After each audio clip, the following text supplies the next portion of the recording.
Baker, I will start with you. Oh boy, this is the story that Washington had been waiting for a few days. A lot of rumors that it was coming. It arrived last night like a thunderclap.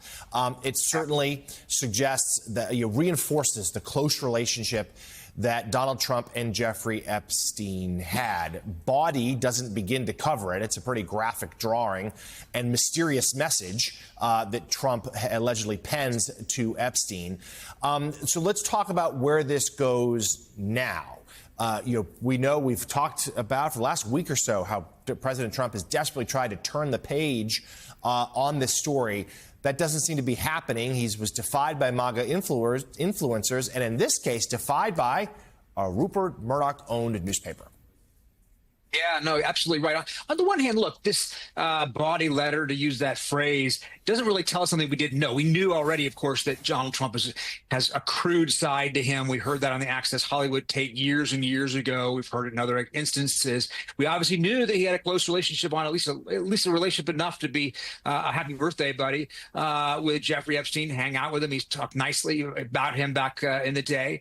But what this does is, even though it doesn't necessarily tell us anything about the broader question as to say what did he know about Jeffrey Epstein's activities, his sexual, misconduct with young girls and women, it does, of course, keep the story going, as you rightly said. And it's not, Democrats, even though he likes to say that in his social media posts, who are the ones who are perpetuating this, his own followers. That's an extraordinary story. In 10 years, we have watched Donald Trump on the national political stage since he first ran.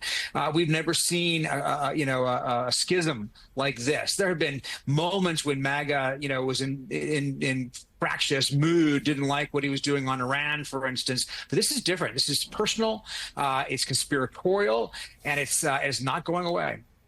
So, Simone, it is definitely not going away. There's also rumblings that there could be other revelations in the days and weeks ahead. So what do you make of this moment? We covered earlier in the show, it does allow some on the right to fall back on familiar territory, right? Where they now get to lash out against the Wall Street Journal. Oh, it's the mainstream media conspiring against our favorite president again. But that doesn't make the questions about Trump and Epstein go away either. And what do you think? Is this a story that, in a handful of days we'll have turned the page and be talking about something else? Or is it something that could really consume this administration for a while? Well, first let's say this is a self-inflicted, as we call in politics, an unforced error, because we're only talking about this particular issue. The Epstein files have only been elevated in the way that they have because of Donald Trump and the MAGA movement. It goes directly to the heart of what has rallied them for 10 years, that there are these elites that are corrupt, that are colluding together. There are these pedophilia rings, all these things that seem very far-fetched, but this is something that goes to, again, the heart of what people who are QAnon, MAGA believe. So that is why this is such an issue. And Donald Trump and people like Pam Bondi and Kash Patel and lots of people that currently work for the president that he hired, they elevated these conspiracy theories. I also want to note, though, Epstein's crimes were real. And his victims are really real. So the conspiracy has all this conversation around it. And for the way that the White House has decided to wade into or not wade into the story, I really think we're going to see a split screen going forward over the next 6 months to, I think, 12 months. You have on one side of the ledger, the White House and Republicans who are telling their voters not to believe the things that we have told you for years, that this is no longer a big deal. This is a hoax, and it's consuming the White House. So I think it's an issue because it's consuming the White House. I don't think we would have seen this reporting from the Wall Street Journal if the president was not so adamant that this whole Epstein file thing was made up, right? That it was a hoax. I would like to remind people that this started when he was the president, because Epstein was he was put in jail and died while Donald Trump was the president. This was not a Biden-Obama era thing. So that's one side of the split screen. Then on the other side of the split screen, you have Democrats who are very concerned about the policies coming out of this administration, right?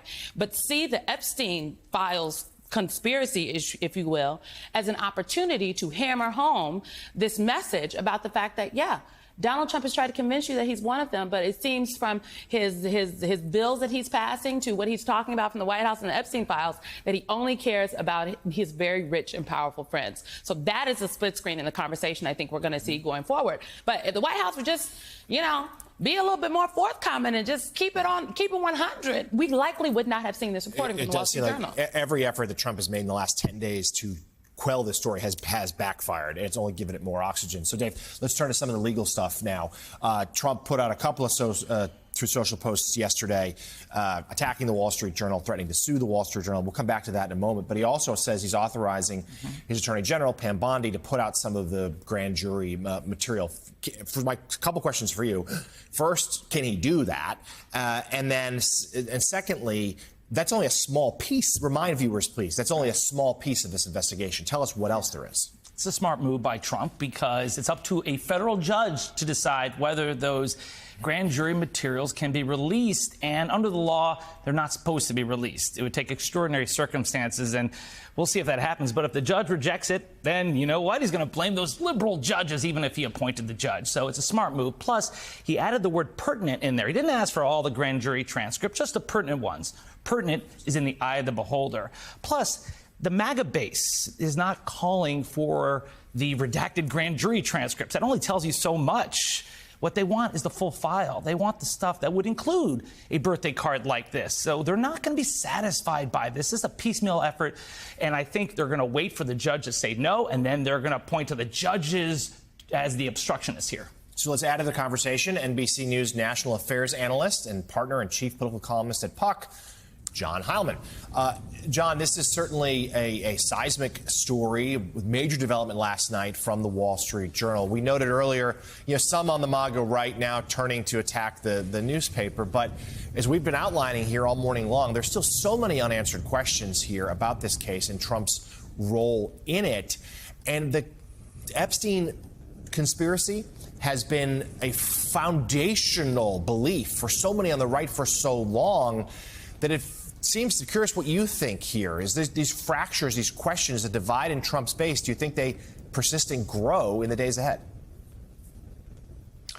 Impossible to make firm predictions about that, John, because, the way the world is. But I do think that I think the Wall Street Journal story, though, if true, and what the note that Trump allegedly wrote here is weird and creepy and not that out of sync with what we've known about Trump's past relationship, what's been public about his past relationship with Jeffrey Epstein, which of course is part of the story and why there is people speculate about why Trump has done what he's done over these last 2 weeks, which, as you point out, is every time he has tried to douse this fire that's consuming his administration and his base, it's just like been pouring gasoline, gallon after gallon of gasoline on it.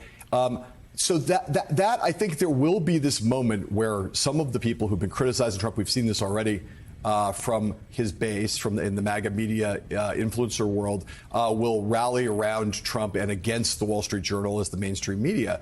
But I think that the move to try to again blunt what his core supporters want here by throwing them not exactly a red herring, I guess, throwing them a bone, a fig leaf in a way, in this call for the grand jury release is not going to get him anywhere.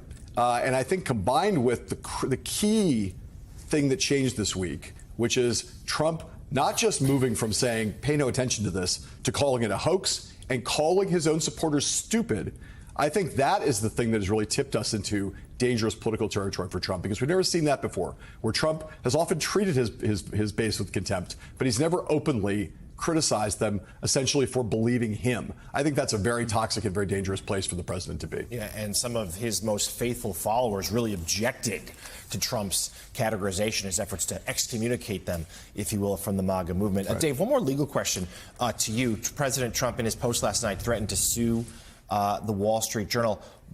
We know he has effectively used the threat of litigation to intimidate some media companies in the last few months. But how would this one work? If he does sue the Journal, does that potentially open himself up? Is there discovery issues here? Could this actually lead to more material being unearthed? Yes, and Trump doesn't want to sit in a deposition and talk about this. It's notable that Attorney General Bondi has not come out and said that there is no letter in the files. There's no such birthday card in the files. She hasn't said that. So I guess Trump is saying that it may exist in the files, but it is a concoction, a fabricated note written by someone else. That doesn't really make sense. So I think what he's trying to do is get ahead of this by saying, I'm going to sue, and just like a bee, after it stings, it dies. Yeah, I think it's a risky move if he were to follow through for sure. So, Peter.